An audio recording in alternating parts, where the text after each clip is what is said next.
आपसे फरियाद करने आई है उर्दू ज़ुबान, अगर मुनासिब हो तो हज़रत सुन लें उसकी दास्तां। याद है वो भी जब आशिक ज़माना था मेरा, बच्चे बच्चे की ज़ुबां पर भी फसाना था मेरा। इस सिरे से उस सिरे तक मुल्क में फैली थी मैं, जिसका कुल हिंदुस्तान मजनू था वो लैला थी मैं। क्या बात है, क्या बात है।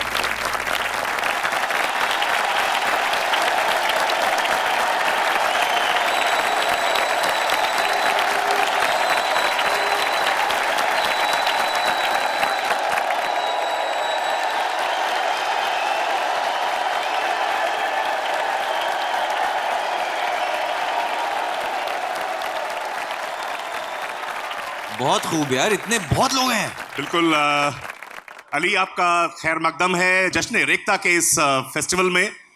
और जो हुजूम सा निकला है, उमड़ा है चारों तरफ, ये रेख्ता की पॉपुलैरिटी जो है, ये आपकी फैन फॉलोइंग है। मैंने कई सेशंस यहाँ पे देखे, लेकिन इस कदर भीड़ मैंने नहीं देखी इस वाले नहीं, मुझे लग रहा है हमारे पीछे ये सब बैंड का सामान रखा हुआ है, तो शायद वो इसलिए सुनने उनने आए हैं। नहीं आप बताइए कि आप अली फजल को सुनने आए हैं? सुनाई नहीं पड़ा, फिर से अली फजल को सुनने आए हैं।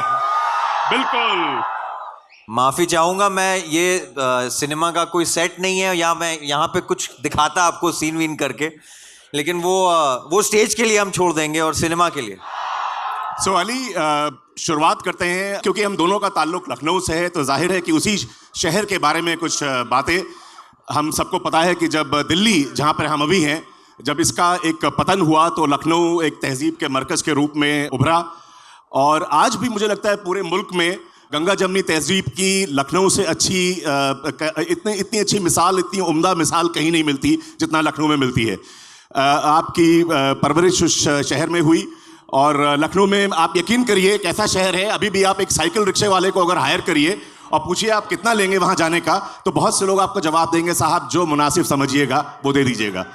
एक पाकिस्तानी स्कॉलर हैं, वो एक बार लखनऊ यूनिवर्सिटी गई और उन्होंने कुछ बनाना केले खरीदे वहाँ पर, और उनको बोला कि वो मोल भाव ज़रूर करना लखनऊ में लाहौर की तरह से। तो उन्होंने बताया कि उस समय की 70s की बात है, शायद वो 3 रुपये दर्जन केले थे। तो उसने बताया 3 रुपये दर्जन है। तो उन्होंने बोला कि अपना सबक याद किया कि मोल भाव करना है। उन्होंने बोला कि 2.5 रुपये में नहीं दे दीजिएगा? तो केले वाला उनसे बोलता है कि इस 2.25 वाले बिटिया, 2.25 वाले तो अरमान लेके चले गए, उन्हें केले नहीं मिले, अरमान लेके वो चले गए केले खरीदने के। तो ये वो शहर है। और मुझे लगता है कि लखनऊ फ़ज़ा में बिखरी हुई बहारों का शहर है, और इसी शहर में आपकी परवरिश हुई।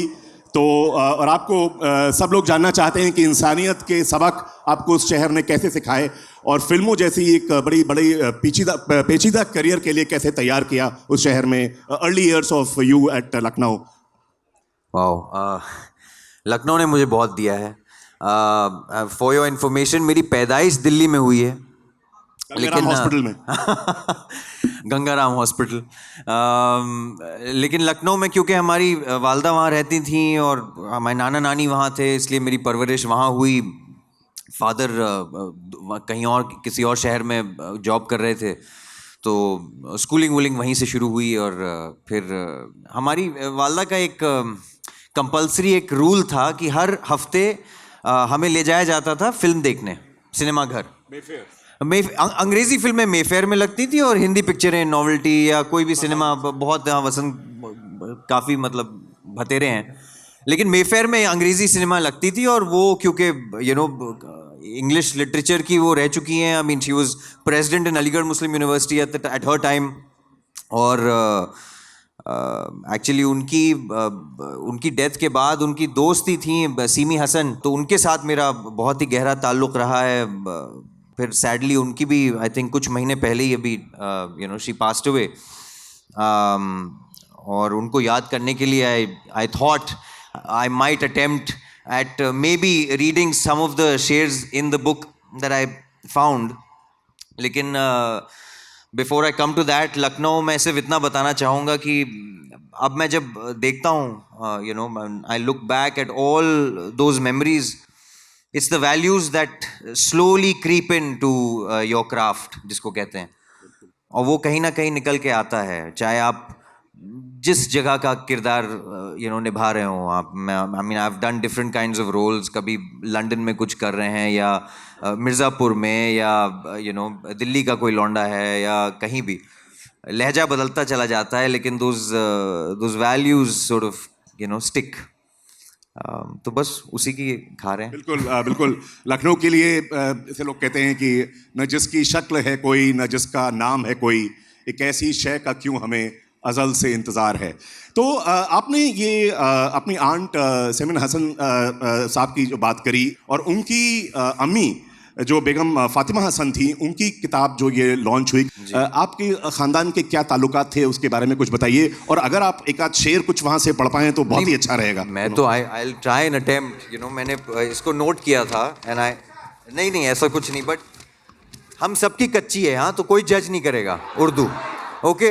लेकिन हम कोशिश कर रहे हैं क्योंकि मैं देखता रहता हूँ, हम सारे एक्टर्स हैं, आर्टिस्ट हैं, हम लोग की लैंग्वेजेस बहुत कमज़ोर हैं, चाहे जो भी हो, चाहे वो उर्दू हो, हिंदी हो, अंग्रेज़ी हो, that modulation has somehow left us, and that is the reason why we keep struggling. But that comes so naturally to you thanks to your upbringing. नहीं बोल, शुक्रिया।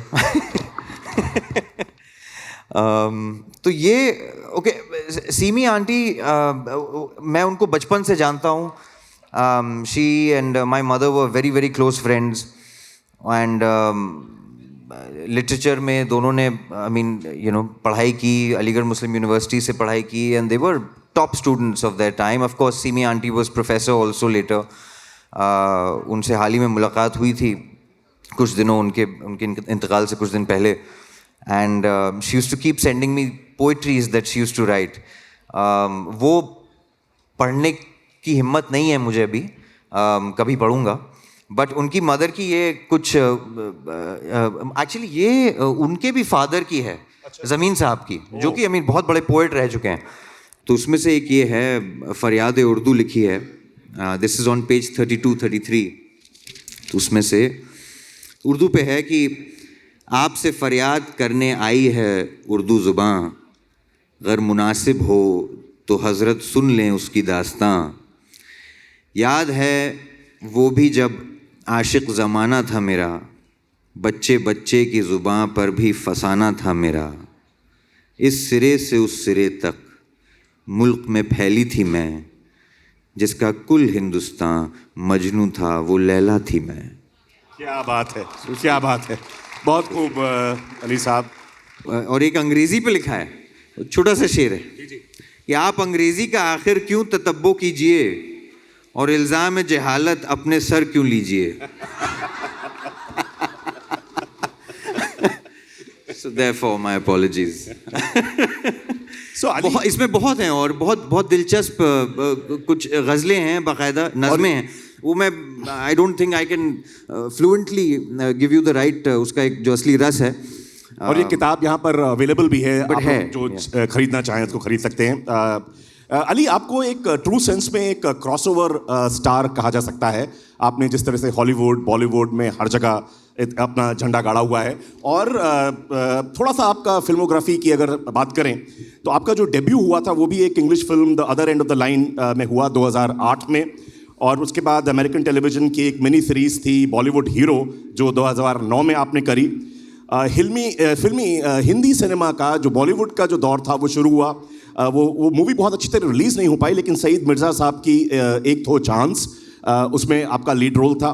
और उसके बाद जो शोहरत मिलनी शुरू हुई अली को, वो 3 इडियट्स जो राजकुमार हिरानी की 3 इडियट्स थी, उससे लोगों ने पहचानना आपको शुरू किया। उसके बाद ऑलवेज कभी कभी जो शाहरुख खान और रेड चिली प्रोडक्शंस का वो था फिल्म थी। बात बन गई जो 2013 में थी, और शेक्सपियर की कॉमेडी ऑफ एरर्स पर बॉबी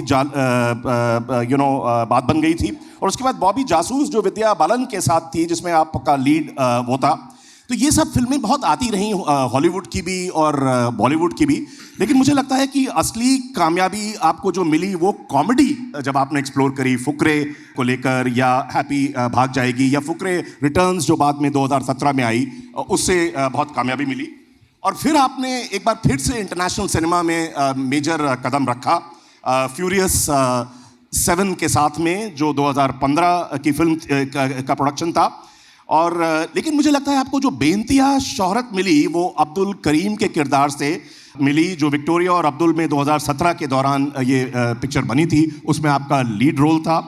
और लेकिन उससे भी ज़्यादा जो मुझे लगता है वो जो अमेज़न प्राइम की, ये देखिए, जो क्राइम थ्रिलर थी और अभी भी चल रही है, उसका सिलसिला अभी भी चल रहा है, मिर्ज़ापुर, जो 2018 में शुरू हुआ और उसका 3rd फेज मेरे ख्याल से चल रहा है। वो जो गुड्डू भैया या गुड्डू पंडित जो थे, उसको इन्होंने अली को हाउस होल्ड नाम बना दिया। और जी आप देख रहे हैं करप्शन। बिल्कुल बिल्कुल। तो वाकई घर घर में अली फजल फेमस हो गए मिर्ज़ापुर के उस गुड्डू भैया के किरदार से। उसके बाद कोविड के बाद आपने हॉलीवुड फिल्म्स की तरफ फिर रुझान किया।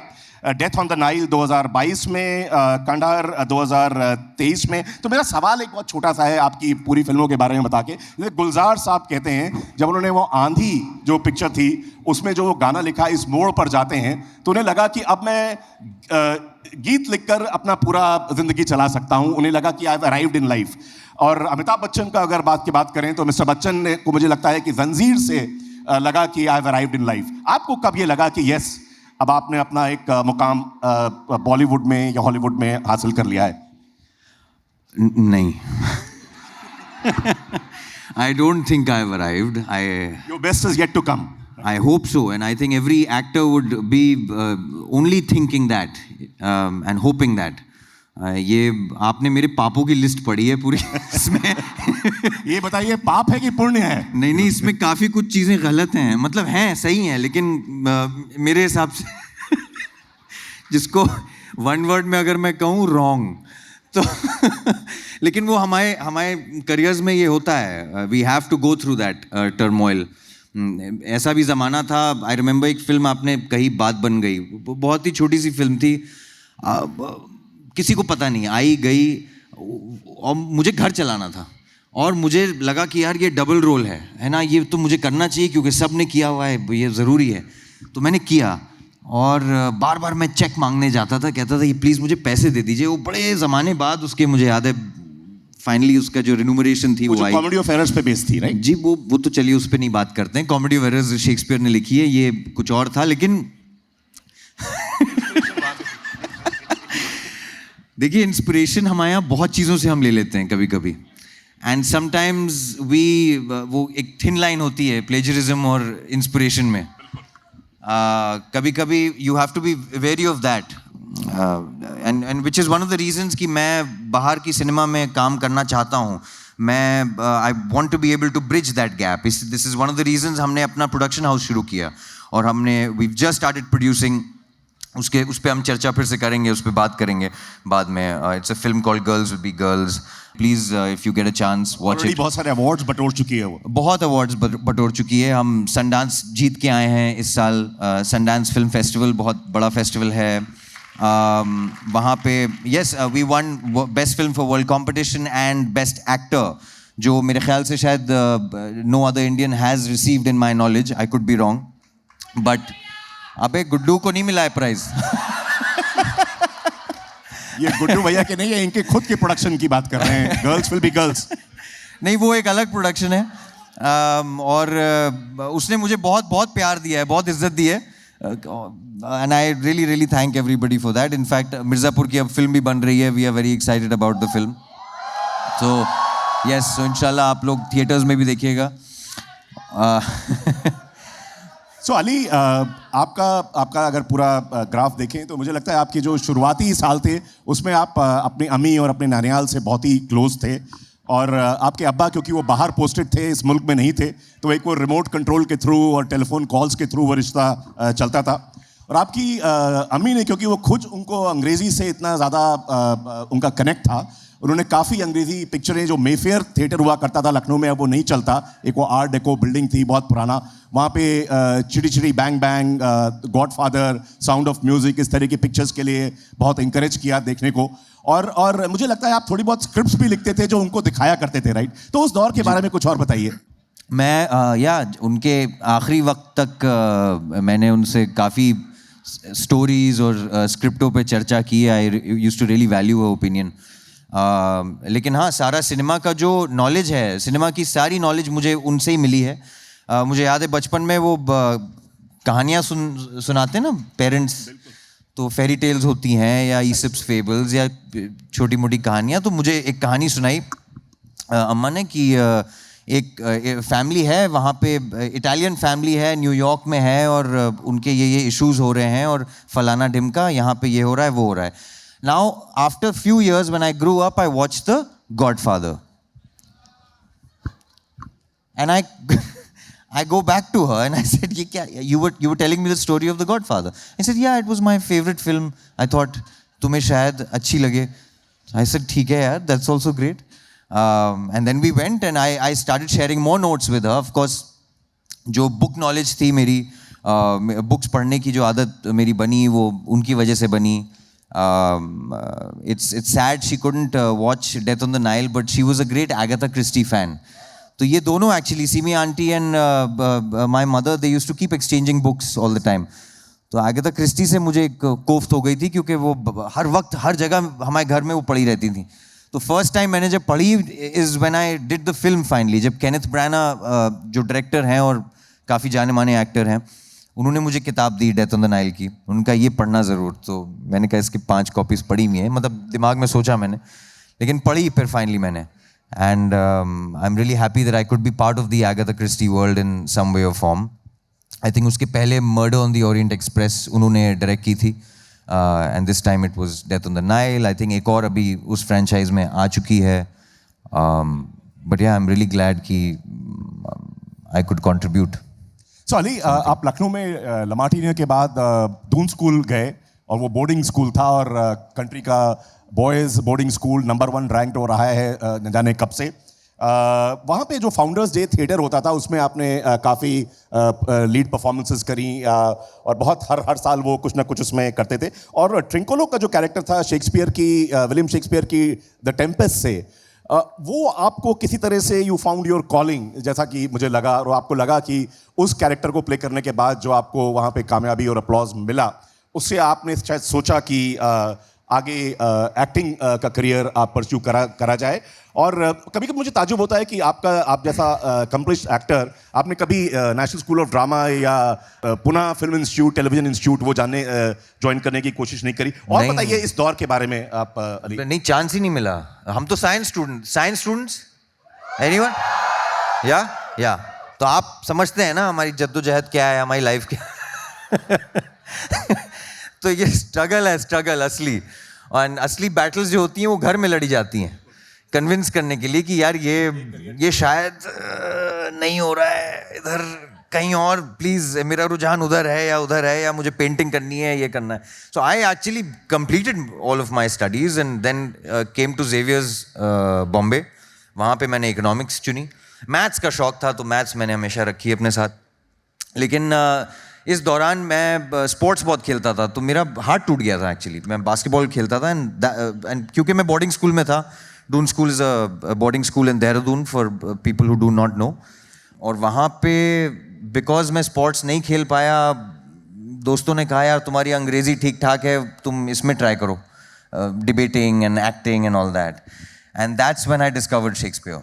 Of course, salon later, somebody much greater than me and a superstar like Judi Dench, who I worked with, and she said the same thing. She said, always know your Shakespeare. So this is for all actors. And basketball खेलता था. हाँ, तो अभी sports तो वहाँ सारे खेलते थे, हॉकी, बास्केटबॉल, क्रिकेट तो हम लोग मतलब बचपन से ही खेलते आए. शॉर्टपट था, लेकिन फिर वो पूरा मेरा सर्जरी हुई थी हाथ की. So it was really bad. And those are moments जब आप they can really pull you down. But that's life. तो मुझे एक्टिंग मिली. I'm sure others will find other things and yeah. I'm sure आप इत्तेफाक करते हैं मेरी बात से कि बॉलीवॉल का जो लॉस था वो फिल्म वर्ल्ड का गेन बना कई तरह से. तो मैं ये तो नहीं कह सकता हूँ कि अच्छा हुआ आपका हाथ टूटा, लेकिन उससे बॉलीवुड को और हॉलीवुड को एक बेहतरीन एक्टर मिला ज़रूर.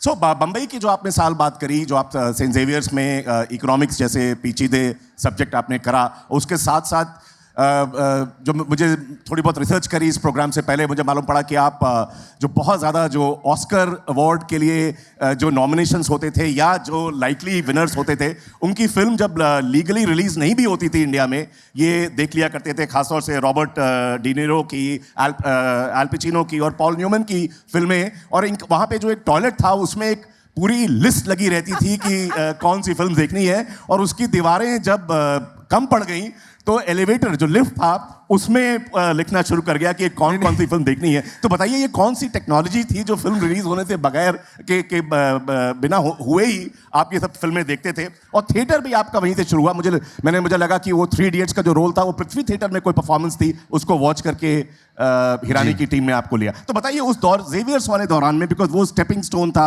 आपका फिल्म इंडस्ट्री के लिए। नहीं, एक मिनट मैं क्लैरिफाई कर देता हूँ।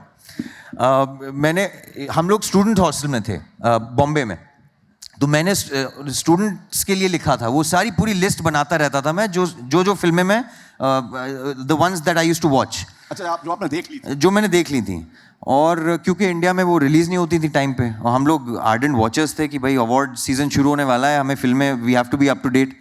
And I really hope the Academy is not listening, क्योंकि आज मैं एकेडमी वोटर हूँ, तो मुझे बाकायदा वो फिल्में अब फ्री में आती हैं। वो उसमें एक you know that water mark आता है फॉर योर कंसिडरेशन। तो मुझे याद है वो जब वो पहली दफ़ा ऑफिशियली आया as a voter, as a member of the Academy, तो मुझे याद आया, अरे ये तो याद है यार, ये तो हमारा पुराना रिश्ता है।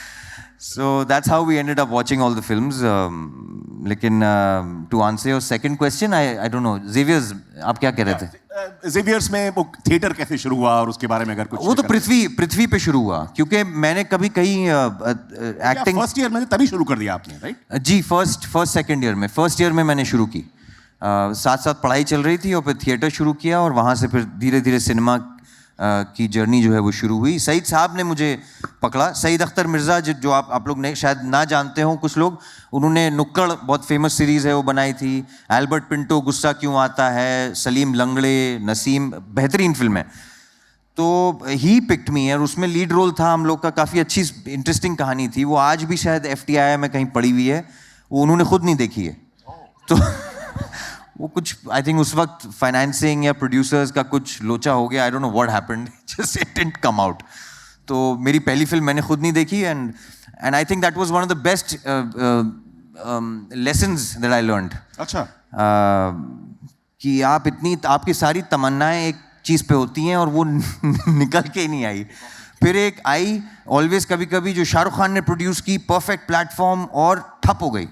It didn't make any noise at the box office. जो आपके स्कूल लमाटीने में शूट हुई थी? जी, लमाटीने में शूट हुई थी। It was one of the most wonderful experiences of my lifetime. लेकिन उसका कुछ नहीं हुआ। तो वहाँ से, you know, when you hit rock bottom, then you can't go lower. You only have to go up. So फिर तब से मेरा एक डर निकल गया। तो that's why people ask कि आप ये भी करते हो, आप you try doing this. I try. I'm not good at it. लेकिन मेरी कोशिश रहती है कि मैं किसी तरह हम सबको वर्ल्ड स्टेज पे ले आऊँ, या हमारी कहानियाँ वहाँ सुना दें, और हर जगह, नॉट जस्ट हियर। तो and I really think, thanks for that, but I think we have brilliant stories, और अनगिनत कहानियाँ हैं। मतलब एज फेमसली आई थिंक किनकी टॉनी ने उसको वो किया था, translate the ocean of stories Hindi से, तो उसमें तो हैं, मतलब बहुत हैं, कहानियाँ ही कहानियाँ हैं। सो अली, यू नो, आपकी अगर एजुकेशन की तरफ देखें तो लमाटीने भी कंट्री के टॉप 10 स्कूल्स में है, दून स्कूल तो नंबर 1 बॉयज़ बोर्डिंग स्कूल है, सेंट जेवियर्स का भी अच्छा खासा नाम है कंट्री में, और आपकी वाइफ जो हैं रिचा, वो भी सेंट स्टीफेंस की हैं, वो नंबर 1 कॉलेज है। तो ये इल्म बहुत ज़रूरी है ज़िंदगी के लिए, लेकिन लगता है शायद बॉलीवुड के लिए इतना ज़्यादा नहीं। तो कभी आपको ये तो नहीं लगता कि बॉलीवुड के लिए आप दोनों ही कुछ ज़्यादा ही पढ़े लिखे हैं, यू नो? नहीं, एक्चुअली हम कम हैं, बॉलीवुड थोड़ा बदनाम हो गया है। नहीं, बहुत पढ़ा लिखा है हम लोग we are normal working class citizens, और हम पढ़ाई करके आते हैं। इनफैक्ट हमारा जो सब्जेक्ट है वो प्रॉब्ली सबसे कॉम्प्लेक्स सब्जेक्ट है, क्योंकि it is pure observation, it is pure study of, I suppose, every subject that there is in the world. अब जैसे आपने जिक्र किया विक्टोरिया एंड अब्दुल, अब अब्दुल करीम जो हैं वो उनका कोई रिकॉर्ड नहीं है, गिनती की 4 फोटोज़ हैं हिस्ट्री बुक्स में. उन फोटोज़ में से हमने कैलकुलेट किया स्लोली कि उनके मेडल्स काउंट करके कि इनका क्या खिताब हुआ होगा उस वक्त. फिर वहाँ ऑसबॉर्न हाउस में जाके and in the Windsor castle वहाँ जाके उनकी जो कॉन्ट्रीब्यूशंस थे उनसे पता किया कि इन्होंने क्या क्या कॉन्ट्रीब्यूशंस किए थे वहाँ पे. And then I had to read 11 books on history just to understand that time और वो दौर, क्योंकि उस पर कुछ वीडियो फुटेज नहीं है, कुछ नहीं है, you know. So we have to, and every part requires a different approach.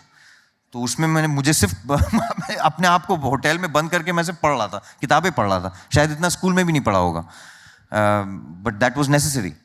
मेरा अपना असेसमेंट तो है कि विक्टोरिया एंड अब्दुल जो है वो आपकी अब तक की बेस्ट परफॉर्मेंस जो मुझे लगता है, और जिसमें एक बहुत ही खूबसूरती से क्वीन विक्टोरिया का जो हिंदुस्तानी खादिम था अब्दुल, उन दोनों के रिश्तों को दिखाया गया है और किस तरह से वो उन्हें उर्दू और कुरान सिखाता है. और बहुत ही जिन्होंने नहीं देखी वो देखें ये फिल्म ज़रूर. काफ़ी आउटडोर लोकेशंस पे शूट हुई और अभी रिसर्च अली ने बताया कितना उसमें किया. और शायद मुझे लगता है इसके लीड कैरेक्टर के लिए देव पटेल काफ़ी फाइनलाइज हो गए थे, द ब्रिटिश एक्टर जो हैं इंडियन ओरिजिन के. तो कैसे वो उनसे स्लिप होके आप तक कैसे आया ये किरदार, और कुछ यादें इस फिल्म के बारे में? नहीं, I don't think he was there. Meryl Streep was first supposed to do it, then Judi Dench came on board. वो उधर था, बट स्टीफन फ्रियर्स जो थे उन्होंने मेरिल स्ट्रीप के साथ एक फिल्म की थी, फ्लोरेंस फॉस्टर जेंकिंस, बिल्कुल उसके पहले. तो he was not very keen on, I think, bringing her back as Queen Victoria. तो शायद इसलिए, और जूडी के साथ वो पहले बहुत फिल्में कर चुके हैं. मेरी कास्टिंग तो आई थिंक सबसे एंड में हुई है. मुझसे पहले काफ़ी लोगों ने ऑडिशंस दिए थे. आई एम श्योर काफ़ी कोलीग्स हैं मेरे इंडस्ट्री में. I don't know about Dev, maybe, but he's a brilliant actor. He's doing some amazing work. So I'm very happy that came my way, if that slipped out from his. So Ali, Jashn-e-Rekhta is all about celebrating Urdu. And Urdu का बहुत ज़्यादा दखल रहा है बॉलीवुड में, हमारी films में. चाहे वो एक लीड एक्टर्स में देख लीजिए कितने ज़्यादा लोग जिनकी फर्स्ट नेटिव लैंग्वेज जो है वो उर्दू है, वो सुपरस्टार्स पहले की एरा में भी रहे हैं, आज भी रहे हैं. आप स्क्रिप्ट राइटिंग देख लीजिए, लिरिक्स देख लीजिए, एक से एक चुनिंदा शायरों की शेरो शायरी और उनकी गज़लें फिल्मों का पार्ट बनी हैं.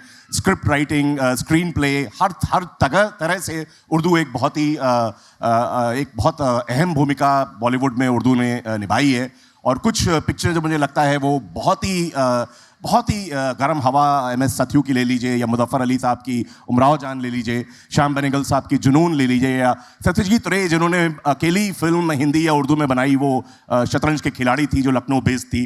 बहुत सी ऐसी, मुग़ल आज़म के आसिफ की, बहुत ही ज़बरदस्त उसमें उर्दू का वो दिखाया गया है. लेकिन कभी कभी ये ज़रूर लगता है कि पहले की बॉलीवुड में जितना ज़्यादा उर्दू का दखल था, शायद कुछ धीमा पड़ गया है.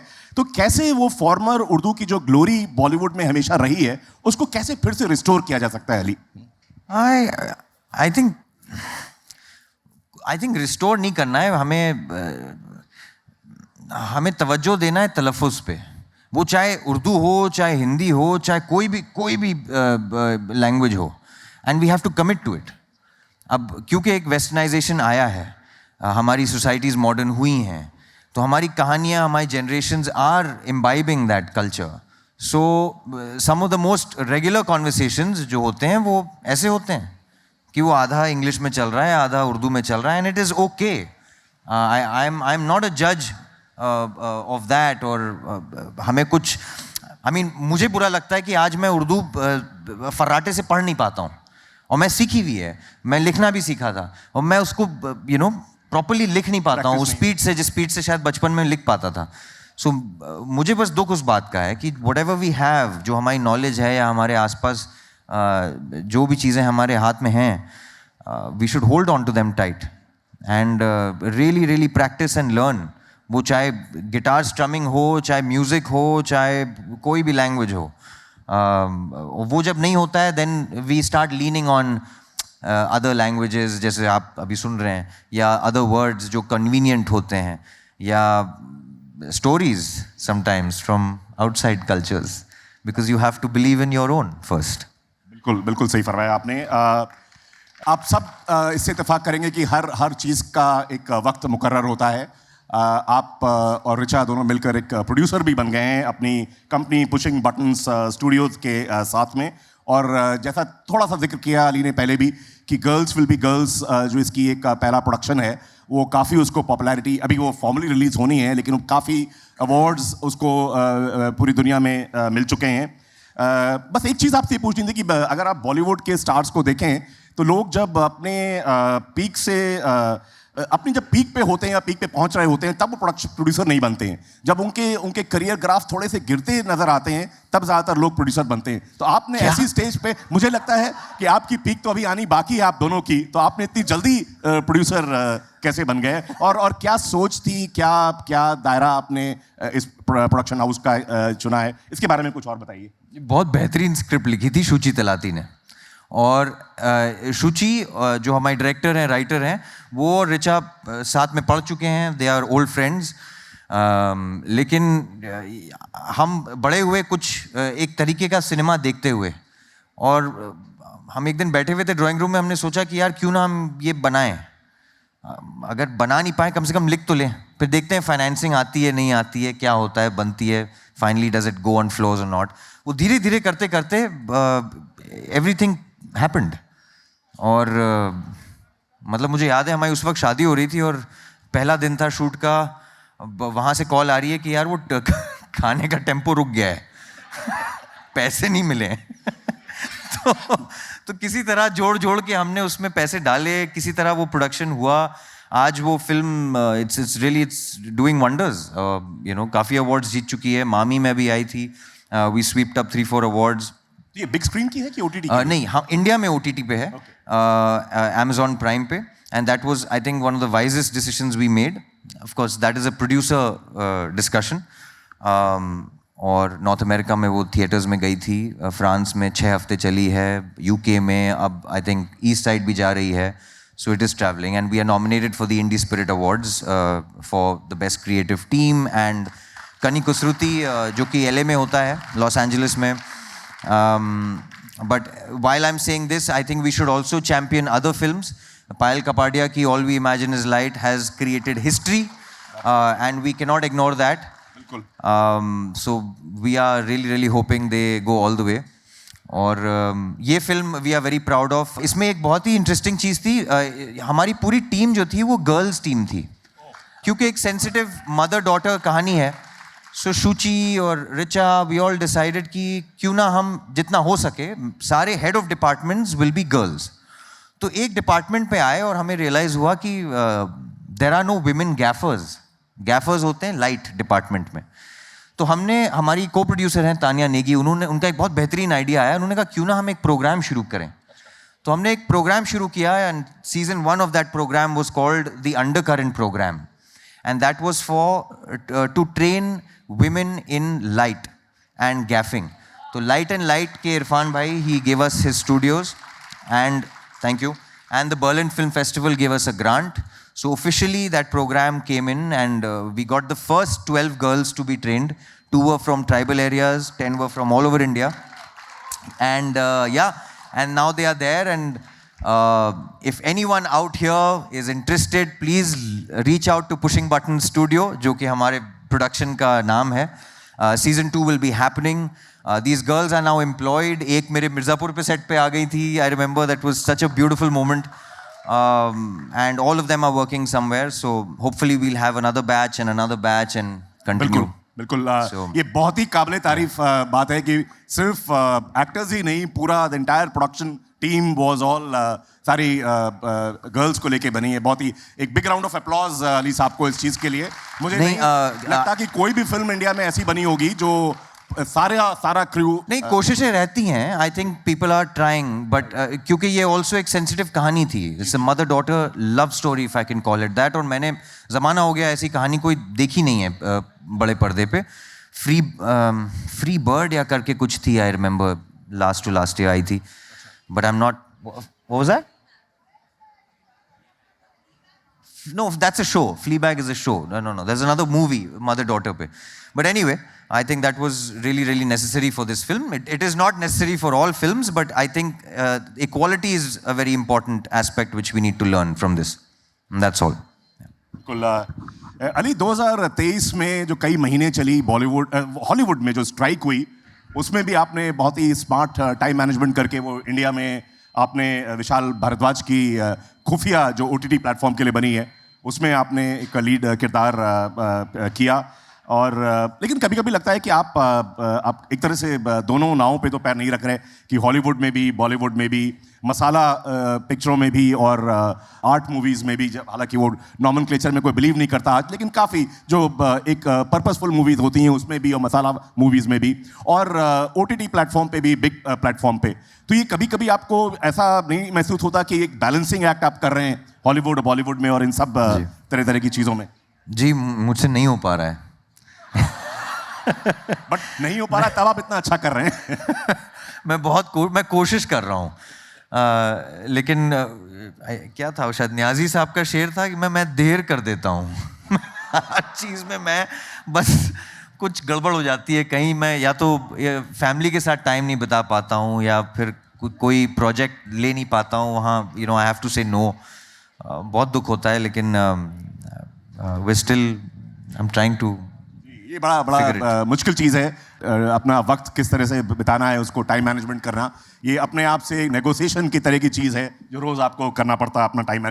तो ऋचा चड्ढा से आपकी शादी हुई और माशाल्लाह आपके घर में एक छोटी नन्ही परी भी आई।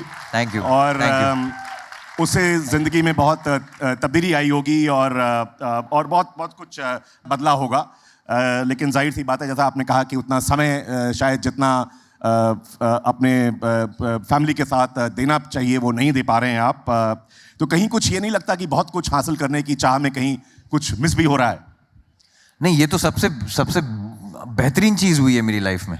आई मीन इसके आगे मुझे कभी कभी काम करने का जी नहीं चाहता है, लेकिन घर चलाना है।